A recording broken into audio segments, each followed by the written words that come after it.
Let me tell you something that will make most people uncomfortable.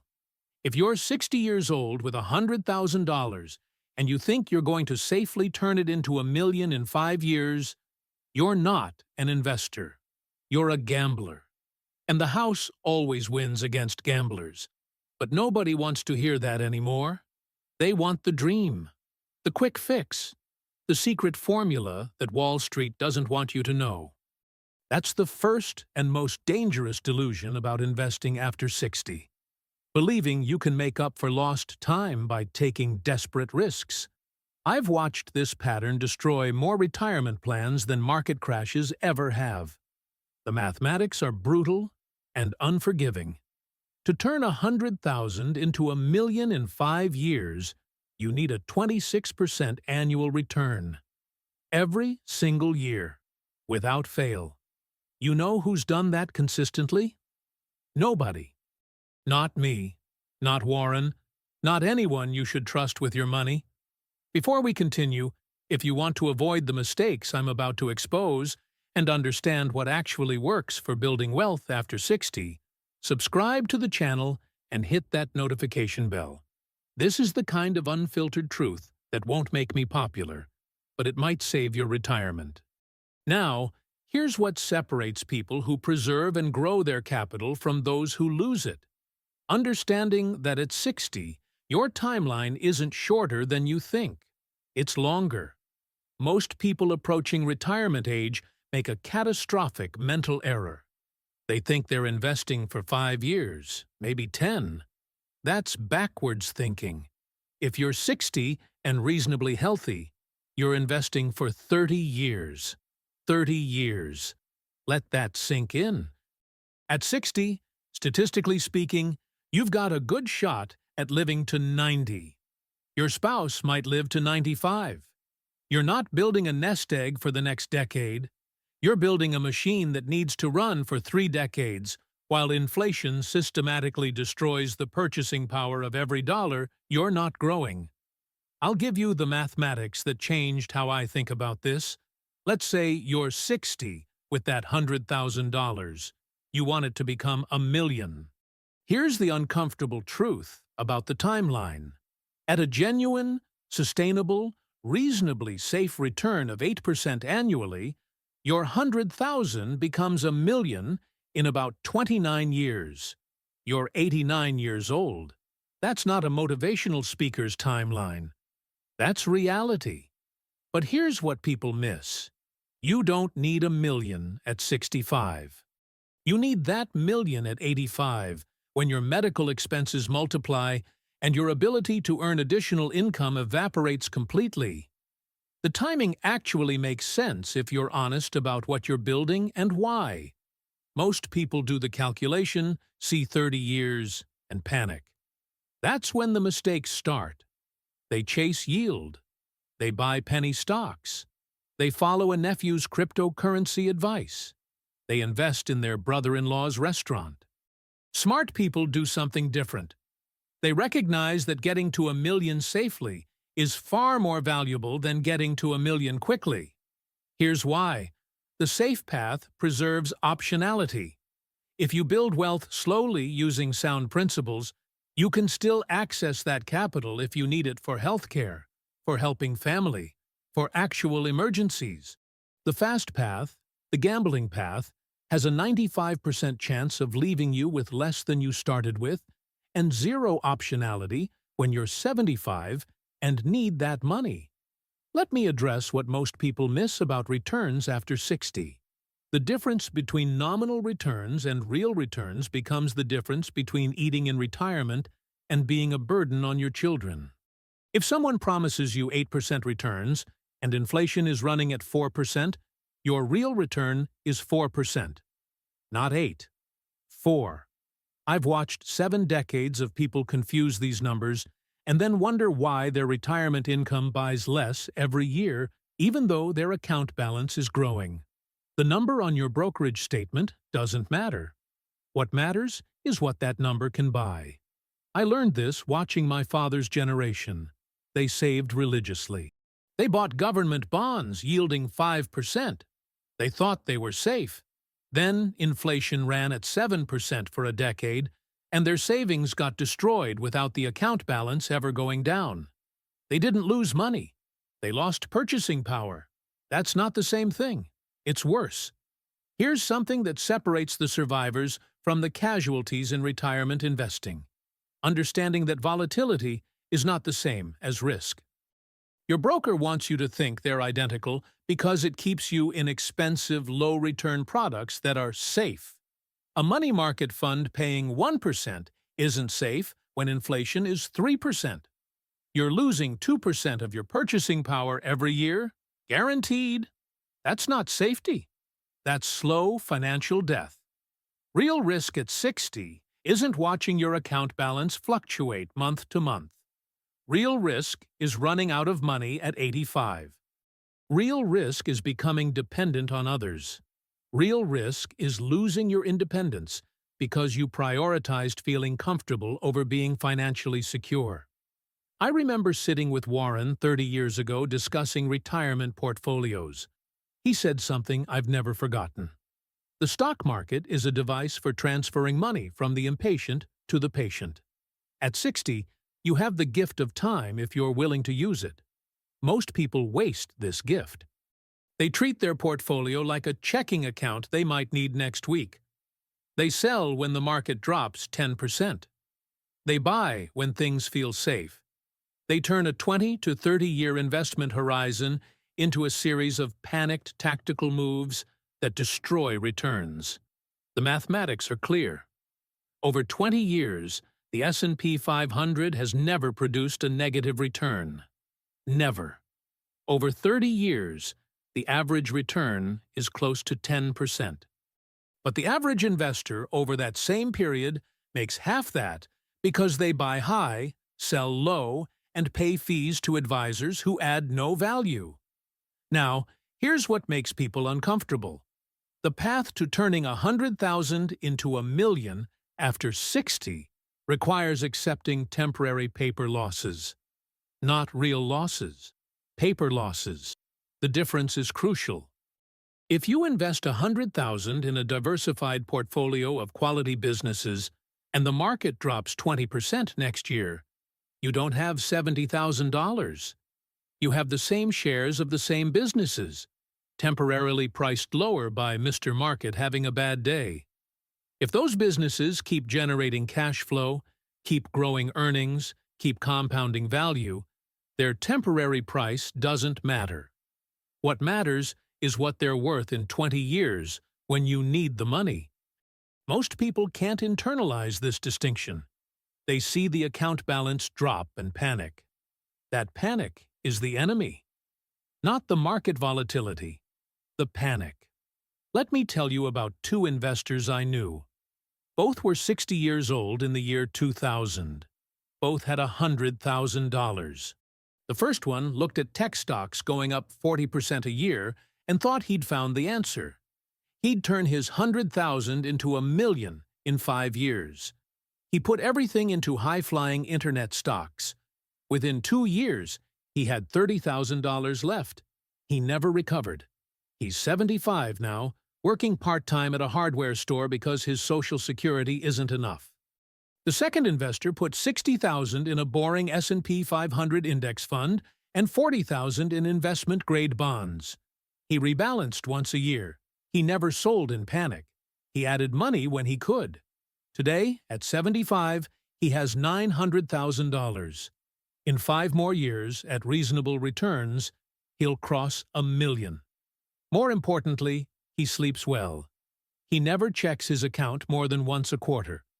He knows the plan works because the plan is based on mathematics that have worked for a century, not on hope. And since we're talking about intelligent decisions that compound over decades, if you haven't subscribed yet, this is the moment.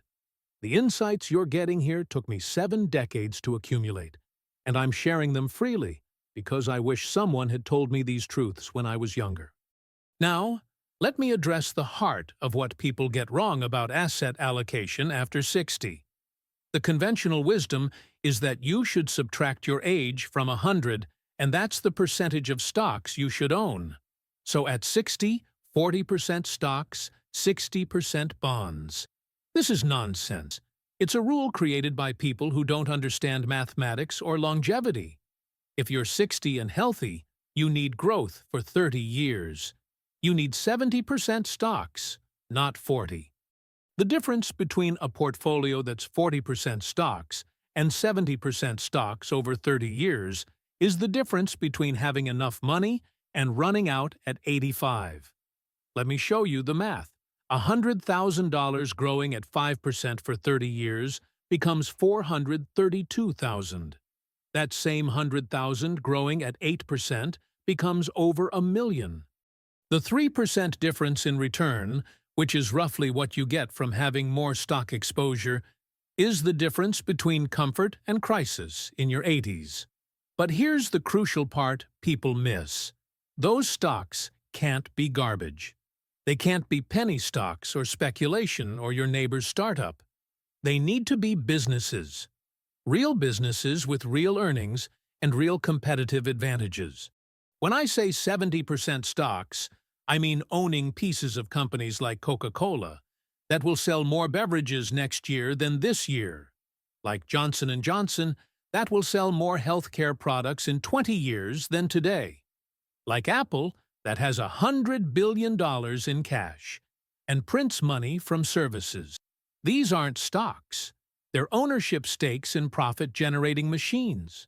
The price fluctuates daily because millions of people are making emotional decisions. The value compounds annually because the underlying businesses are growing. Price is what you pay. Value is what you get. Never confuse them. Here's a mental model that saved me from countless mistakes. Inversion. Instead of asking, how do I turn 100,000 into $1 million? Ask, how do I make sure I don't turn 100,000 into 50,000? The second question is more important. You can't compound money you've lost. Every dollar you lose requires earning back more than $1 because you've lost the compounding power of that capital. If you have 100,000 and lose 50%, you have 50,000. To get back to 100,000, you need 100% return, not 50%, 100%. The mathematics of loss are brutal and unforgiving. This is why avoiding catastrophic mistakes is more important than finding 10-baggers. I'll say it again because it needs repeating. Preservation of capital is the foundation. Growth is what you build on that foundation. Most people try to build growth without the foundation, and they end up with nothing. At 60, you cannot afford a catastrophic mistake. You don't have time to recover. You don't have future earnings to rebuild what you've lost. This means your circle of competence becomes sacred. If you don't understand an investment, if you can't explain to a 10-year-old how the company makes money, you shouldn't own it. I don't care how hot the tip is. I don't care how much your golf buddy made. If it's outside your circle of competence, it's speculation, not investment. Here's what the wealthy do that the poor don't. They understand the difference between looking rich and being rich. At 60, this distinction becomes existential. You can drive a luxury car and live in a big house and have less than 50,000 in actual investments. Or you can drive a 10-year-old Toyota and live modestly and have 700,000 in assets that generate income. One of these people is actually wealthy. The other is performing wealth for an audience that doesn't care about them. The performance costs money. Real wealth makes money. I've known dozens of people who spent their 60s maintaining appearances and their 70s wondering where the money went. The equation is simple, but most people can't follow it. Every dollar spent on consumption is a dollar that can't compound. Every dollar saved and invested is a dollar that works for you every year for the rest of your life. Let me tell you about opportunity cost, because at 60, this becomes one of your most powerful tools. Every financial decision has an opportunity cost. If you buy a $40,000 car instead of a $20,000 car, you didn't spend $20,000. You gave up what that 20,000 could have become over the next 30 years. At 8% annual returns, that 20,000 becomes 200,000. You didn't buy a nicer car? You traded $200,000 in your 80s for a newer car in your 60s. That's the real transaction. Most people never calculate this trade honestly. They finance the car, pay interest, and compound their mistake. The wealthy calculate opportunity cost on every material decision. The poor calculate only the monthly payment. Now, here's what people need to understand about bonds in a retirement portfolio. Bonds aren't there to make you rich. They're there to keep you sane. When stocks drop 30%, which happens periodically and predictably, bonds generally stay stable or go up. This stability serves one purpose: preventing you from selling your stocks at the bottom in panic. The $40,000 bond allocation in a $100,000 portfolio isn't about generating return. It's about generating patience. It's about having ammunition to rebalance into stocks when they're on sale. It's about sleeping well enough that you don't make catastrophic decisions. Think of bonds as paying an insurance premium against your own worst instincts. That's not a bad trade. But let me be clear about something. When I say bonds, I mean investment-grade bonds or bond funds with reasonable duration. I don't mean reaching for yield with junk bonds or long-duration bonds that will get destroyed when interest rates rise. The purpose of the bond allocation is stability and liquidity, not juice returns. If you're reaching for yield in your bond portfolio, you've missed the point. You already have your growth engine with stocks. The bonds are the governor on that engine, keeping it from blowing up when you hit a rough patch of road. Here's something most people don't want to hear. At 60, you need to think about sequence of returns risk. This is crucial. If you retire at 62 and the market drops 30% in your first year of retirement while you're taking withdrawals, you can permanently impair your portfolio. It's not just about average returns, it's about the order of returns. Two portfolios with identical average returns over 30 years can end up vastly different if one experiences losses early and the other experiences losses late. This is why the conventional 4% withdrawal rule is dangerous. It doesn't account for sequence risk. A safer approach is 3%, or variable withdrawals based on portfolio value. The discipline is, when the market is down, you spend less. When the market is up, you can spend more. This flexibility is the difference between making your money last and running out at 80. Let me address what separates the successful from the failures in retirement investing. Emotional discipline. I've watched this pattern for 7 decades. The math of building wealth is simple. The psychology is brutal. At 60, you're going to experience at least 2 major market corrections before you're 75. Maybe 3.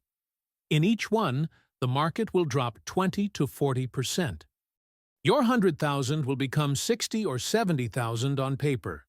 The financial media will scream about crisis. Your friends will tell you they moved to cash. Every instinct you have will say, protect what's left. That instinct is wrong. That instinct is the enemy. The people who get rich in retirement are the ones who do nothing during these corrections except rebalance. They take money from bonds and buy more stocks while they're on sale. They understand that bear markets are a feature, not a bug. They're the price you pay for the returns you get during bull markets. Here's a test I give people. Can you watch your portfolio drop 30% and sleep well? If the answer is no, you have too much in stocks. If the answer is, I'd be buying more, you might not have enough in stocks. The right allocation isn't about mathematical optimization, it's about behavioral sustainability. A less optimal portfolio that you stick with through thick and thin will dramatically outperform the perfect portfolio that you abandon in panic. This is why I advocate for simplicity. A simple portfolio of index funds is easier to stick with than a complex portfolio of individual stocks. The complexity doesn't add return. It adds anxiety. Anxiety leads to mistakes. Mistakes compound the wrong direction. Now let me tell you about the biggest scam in retirement planning: annuities. Insurance salesmen love selling annuities to 60-year-olds because they pay enormous commissions. The pitch is seductive. Guaranteed income for life. Safety. Security. No market risk. It sounds perfect. It's a trap. Here's what they don't tell you. Annuities have fees of 2 to 3% annually. They lock up your capital for decades. They pay a fixed income that gets destroyed by inflation. They're incredibly difficult to exit. The insurance company is taking your $100,000, investing it in exactly the same things you could invest it in yourself, skimming 3% off the top annually, and returning you 4%. You're paying them to do worse than you could do with a simple index fund and systematic withdrawals. The only person getting wealthy from an annuity is the person selling it to you. I'll be more specific. $100,000 in an annuity paying 5% gives you $5,000 annually. That sounds nice, but that $5,000 is the same $5,000 in 10 years, in 20 years, in 30 years. Meanwhile, inflation compounds. What buys groceries today buys less next year. In 20 years, that $5,000 might have the purchasing power of $3,000 in today's dollars. You've locked yourself into poverty. Contrast this with $100,000 in a balanced portfolio. Yes, the income varies, but the capital grows. In 20 years, instead of $5,000 annually from an eroding annuity, you might have $300,000 in capital, generating $24,000 in safe withdrawals. One strategy preserves capital and fights inflation. The other guarantees you lose purchasing power every year. They're not the same thing. Here's what I want you to understand about dividend stocks. Many retirees love dividends because they provide income without selling shares. This is psychological comfort, not financial strategy. A company paying a 3% dividend and growing at 5% total is economically identical to a company paying 0 dividend and growing at 8%, where you sell 3% of shares annually. The end result is the same. But most people feel better about dividends than selling shares. That's fine. If dividends help you sleep better and avoid mistakes, focus on dividend-paying blue chips. Just understand you're not getting something magical. You're getting company cash flows returned to you instead of reinvested. Both approaches work. The key is the quality of the underlying businesses, not the method of cash extraction. Let me address taxes, because at 60, this becomes crucial. If your $100,000 is in a traditional IRA, understand that you don't have $100,000. You have $100,000 minus your future tax bill. If you're in a 25% tax bracket, you actually have $75,000 after tax. This changes the math of getting to $1 million. You need to grow your pre-tax account to $1.33 million to have $1 million after taxes. People forget this constantly. They look at their IRA balance and think they're seeing their wealth. They're seeing their wealth plus the government's portion. Plan accordingly. This is also why Roth conversions in your 60s, especially in low-income years, can be brilliant strategy. Pay the tax now at low rates, let the money grow tax-free, and never worry about required minimum distributions or tax bombs in your 80s.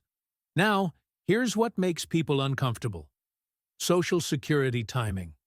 The conventional wisdom is take Social Security at 62 because you never know how long you'll live. This is usually a mistake.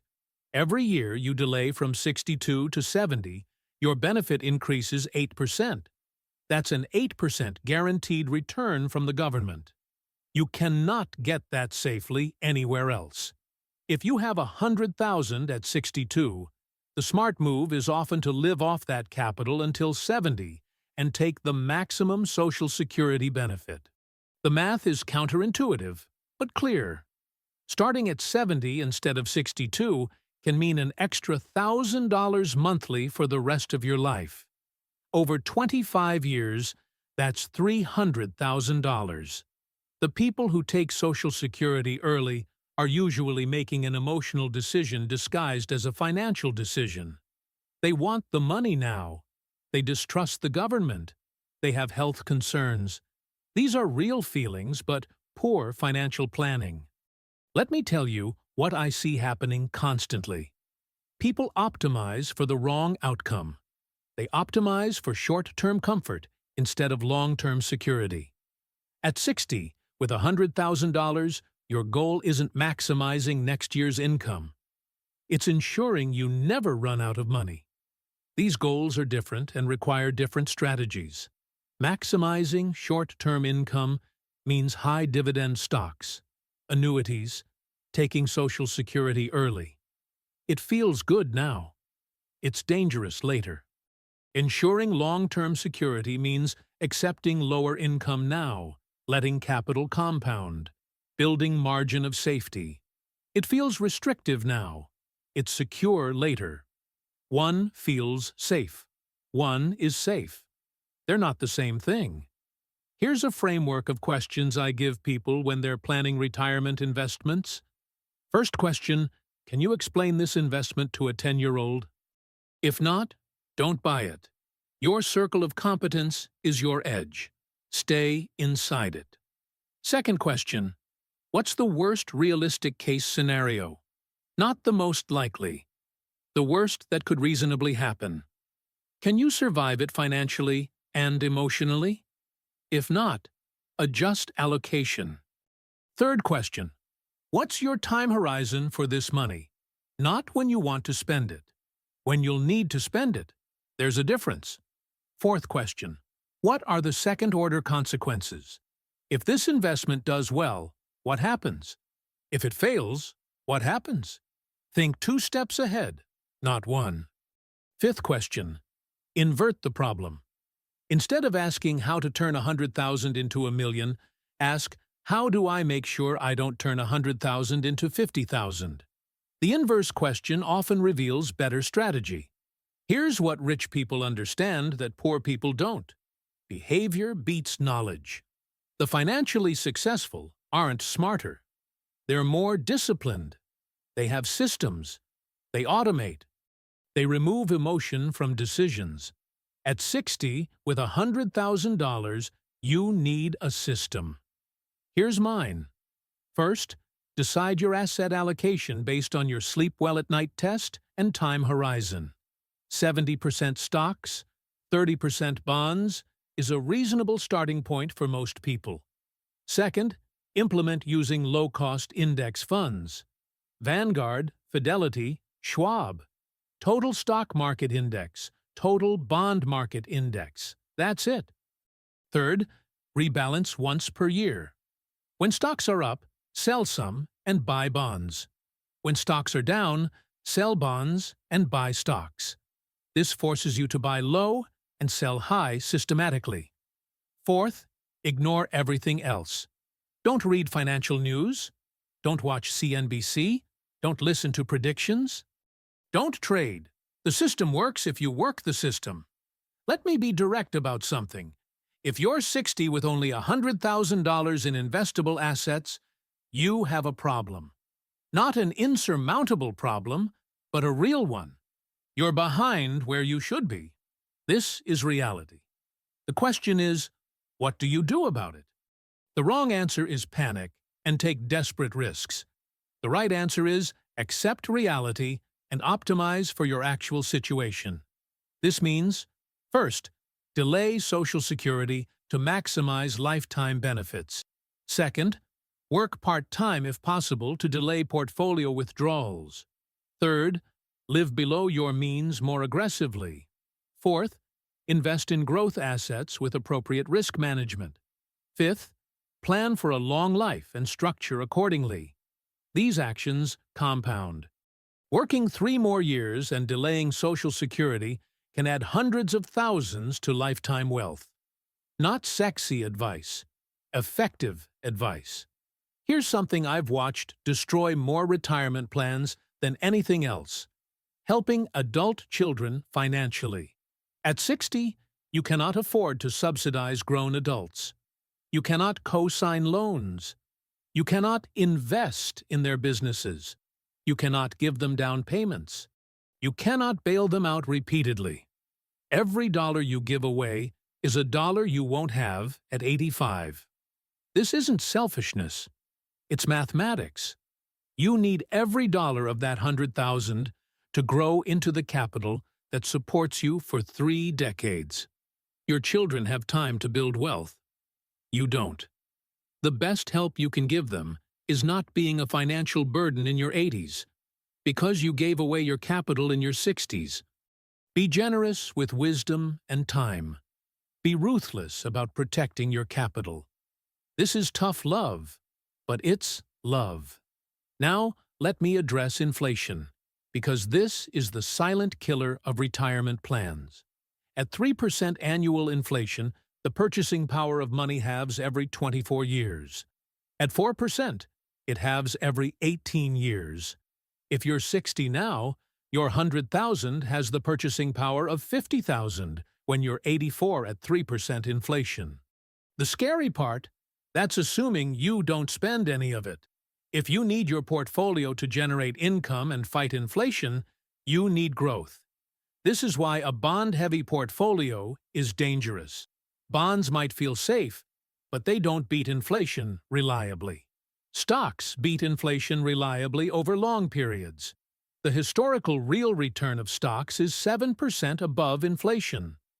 The historical real return of bonds is 1 to 2% above inflation. Over 30 years, that difference is catastrophic. Your 100,000 in stocks becomes 700,000 in today's purchasing power. Your 100,000 in bonds becomes 180,000 in today's purchasing power. One strategy maintains lifestyle. The other guarantees lifestyle decline. Let me tell you about diversification, because at 60, you need to understand what it actually means. Diversification doesn't mean owning 50 stocks.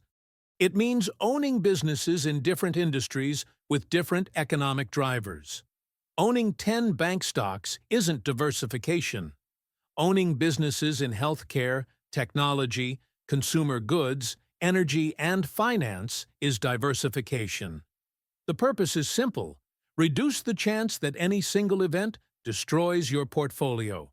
But here's what people miss: over-diversification destroys returns. Owning 300 stocks through multiple funds doesn't reduce risk more than owning 100 stocks. It just reduces returns through added complexity and fees. The sweet spot for most people is a total market index fund. Instant diversification, minimal fees, maximum simplicity. You own a piece of every significant business in America. When America prospers, you prosper. That's been a winning bet for 200 years. Here's what separates the winners from the losers in retirement investing. Understanding that volatility is the price of admission. If you want the returns of stocks, you accept the volatility of stocks. You can't have one without the other. It's like wanting to get strong without lifting heavy weights. The market doesn't care about your feelings. It doesn't care that you're 60 and nervous. It offers a deal. Give me your capital for long periods, accept temporary unrealized losses, and I'll compound your wealth at rates that beat inflation handsomely. Or keep your money safe in cash and bonds, feel comfortable, and guarantee you lose purchasing power. Those are the options. There's no secret third option where you get stock returns with bond stability. Anyone promising that is lying to you or doesn't understand markets. I'll say this plainly: market timing doesn't work. I've never met anyone who successfully times the market consistently. Not once. Not in 7 decades. The people who claim they can are either lying or delusional. The math is clear.